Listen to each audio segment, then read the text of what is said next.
जय श्री गणेश दोस्तों। हमारी आज की कहानी है बहू के असली रंग। शुरू करते हैं अब कहानी। मम्मी जी, मैं अपने मायके से भर भर के सोना लाई हूँ, समझी। मुझे कुछ बोलने से पहले सोच लीजिएगा। अब इस घर की मालकिन मैं हूँ, आप नहीं। रीमा अपनी सास गीता से बोली। गीता बोली, भगवान से डर बहू, रोज सुबह से शाम सुनाती रहती है, जरा तो मेरी इज्जत का ख्याल कर। पड़ोस तक आवाजें जाती होंगी तुम्हारी। पड़ोस वाली सरिता जी यह आवाज सुन अपने कमरे से बाहर आकर अपनी बहू काव्या से बोली, अरे बहू, सुबह सुबह टीवी क्यों चला दिया है तुमने, कितनी आवाज आ रही है। काव्या बोली, मम्मी जी यह आवाज टीवी की नहीं है, यह आवाज तो हमारे पड़ोस के घर से आ रही है। लगता है आज फिर गीता चाची और उनकी बहू रीमा में लड़ाई हो गई है। सरिता बोली, हाँ बहू, इन दोनों का तो यह रोज का काम है। सरिता जी अपने कमरे में वापस आकर बैठ गई। उतने में काव्या चाय लेकर आई और बोली, मम्मी जी यह लीजिए चाय, और नाश्ते में क्या बनाना है यह भी बता दीजिए। जो तुम्हारी मर्जी बना दो बहू। बोलकर सरिता सोचने लगी, हे भगवान, तेरा लाख लाख शुक्रिया जो तूने मुझे इतनी अच्छी बहू दी है, वरना आजकल हर घर में सास बहू के बढ़ते झगड़ों को देखकर लगता है जैसे हर घर घर कम और युद्ध का मैदान ज्यादा हो। यहाँ मोहल्ले में सबके घर में सास बहू की अलग ही महाभारत चल रही है। अच्छा है भगवान, तूने मुझे अच्छी बहू दी, वरना मेरा घर भी आज अखाड़ा बन गया होता। शाम को पड़ोस वाली गीता सरिता के घर आई। गीता को देख सरिता अपनी बहू काव्या से बोली, जा बहू, तू चाय पकोड़े बना ला। गीता हमारे घर रोज रोज कहाँ आती है। और गीता को अपने कमरे में ले आई। सरिता जी बोली, मैं आने ही वाली थी, अच्छा हुआ तू ही चली आई। तुम दोनों सास बहू रोज रोज झगड़ते हो, आखिर ऐसा भी क्या हो गया है। गीता बोली, सरिता रहने दे, तू नहीं समझेगी। सरिता बोली, भला मैं क्यों नहीं समझूंगी, मैं भी तेरी तरह एक सास हूँ। गीता बोली, हाँ सरिता दीदी, आप सास तो हो, मगर गरीब मायके की बेटी की सास हो, और मैं ठहरी अमीर मायके की बेटी की सास। अच्छा खासा दहेज जो लाई है मेरी बहू रीमा, इसलिए अब हर बात पर ताने देती रहती है। सरिता बोली, इस मामले में मैं बहुत भाग्यशाली हूँ। मेरी बहू काव्या तो बहुत समझदार और सुलझी हुई है, झगड़ा करना तो दूर, कभी आवाज ऊंची करके बात तक नहीं करती काव्या। गीता बोली, सरिता दीदी, अभी आपकी बहू को आए समय ही कितना हुआ है, 2 महीनों में आपकी बहू थोड़ी अपना असली रंग बताएगी। अभी महीने साल गुजरने दो, फिर देखना यह बहुएं कैसे अपना असली रंग दिखाती है। मेरी वाले भले स्वभाव की तेज है, मगर कम से कम आपकी वाली की तरह अच्छा होने का ढोंग तो नहीं करती, जो है मुंह पर बोलती है। आपकी और मेरी बहू तो एक ही शहर से है, और मेरी बहू रीमा बता रही थी कि काव्या इतनी सीधी भी नहीं है जितना तुम लोग उसे समझते हो, और इसके परिवार ने तुम लोगों को जानबूझकर दहेज नहीं दिया, वरना आज की तारीख में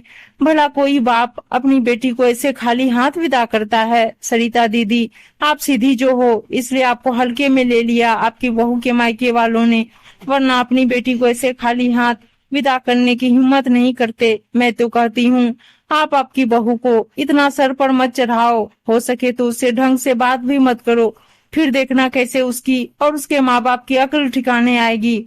उतने में काव्या चाय पकौड़े लेकर आ जाती है। गीता काव्या को देख अपनी बात बदल कर बोली, अरे काव्या, इतना सब करने की क्या जरूरत थी, आ बैठ हमारे साथ। काव्या बोली, गीता चाची आप लोग चाय लीजिए, मैं रसोई के सारे काम निपटा कर अभी थोड़ी देर में आती हूँ। काव्या के जाते ही गीता बोली, देखा सरिता दीदी, तुम्हारी बहू तो मीठी छुरी है, तुमको मीठा बन बन के काटेगी। अरे मैं तो कहती हूँ इसे गरीब मायके के ताना दिया करो दीदी, फिर देखना कैसे इसके मायके से पैसे भी आने लगेंगे और आपकी बहू भी आपकी मुट्ठी में रहेगी। कहकर गीता पकोड़े और चाय का आनंद लेने लगी। गीता के जाने के बाद सरिता जी का हाल बेहाल हो गया। उन्होंने सोच लिया था कि अब वह अपनी बहू से ढंग से बात नहीं करेगी, आखिर वह भी एक सास है, भला बहू के सामने क्यों झुकेगी।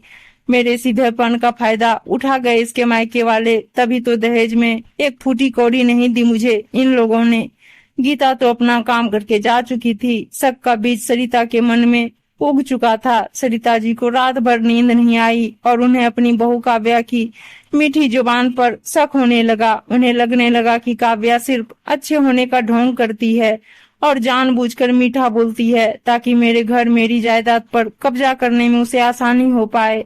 और मैं तो इतनी बड़ी मूर्ख निकली कि मैंने इसके दिखावे को सच मानकर इसे बेटी जैसा प्यार दिया। मगर बस अब और नहीं, आखिर मैं एक सास हूँ, इसे और इसके मायके वालों को सबक सिखाकर ही दम लूंगी। दूसरे दिन सरिता मंदिर से आई तो काव्या बोली, मम्मी जी मैं कब से आपको ढूंढ रही हूँ, आप मंदिर गई थी और आज बताकर भी नहीं गई। सरिता बोली, मैं क्या तुम्हारी गुलाम हूँ जो तुम्हें हर बात बताकर जाऊंगी। काव्या बोली, मम्मी जी मैं आपका चाय के लिए इंतजार कर रही थी, बस इसलिए पूछ बैठी और आपने अब तक दवाई भी नहीं ली। बोलकर काव्या अपने और सरिता के लिए चाय बिस्किट ले आई। सरिता बोली, हाँ मेरा काम मैं कर लूंगी, तुझे ज्यादा चाशनी भरे लफ्जों में बात करने की जरूरत नहीं। और यह काजू बादाम वाले बिस्किट ले तो आई हो, मगर तुम्हारे मायके में तो तुमने कभी ऐसे बिस्किट खाए भी ना होंगे, यहाँ आकर तो तुम्हारे मजे हो गए। काव्या धीरे से बोली, मम्मी जी आपको चाय के साथ यह बिस्किट पसंद है इसलिए ले आई, आइंदा से ध्यान रखूंगी। थोड़ी देर बाद काव्या ने सभी के लिए खाना लगा दिया। जैसे ही काव्या सभी के साथ खाना खाने बैठी, सरिता बोली, काव्या अगर तुम हम सभी के साथ खाना खाने बैठ जाओगी तो सभी को खाना कौन परोसेगा।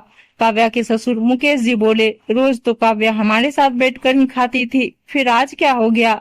काव्या का पति रोहन बोला, हाँ मम्मी आप ऐसे क्यों बोल रही हैं। सरिता बोली, तब काव्या नई शादी करके आई थी इसलिए, मगर अब इसे यहाँ के रीति रिवाज सीखने होंगे। पति मुकेश जी की ओर देखकर सरिता बोली, आपको क्या याद नहीं, आपकी माँ भी मुझे सबसे अंत में खाना खाने कहा करती थी। सभी बहुओं के लिए हमारे घर में यही परंपरा चली आ रही है, भला मैं इस परंपरा को कैसे तोड़ सकती हूँ।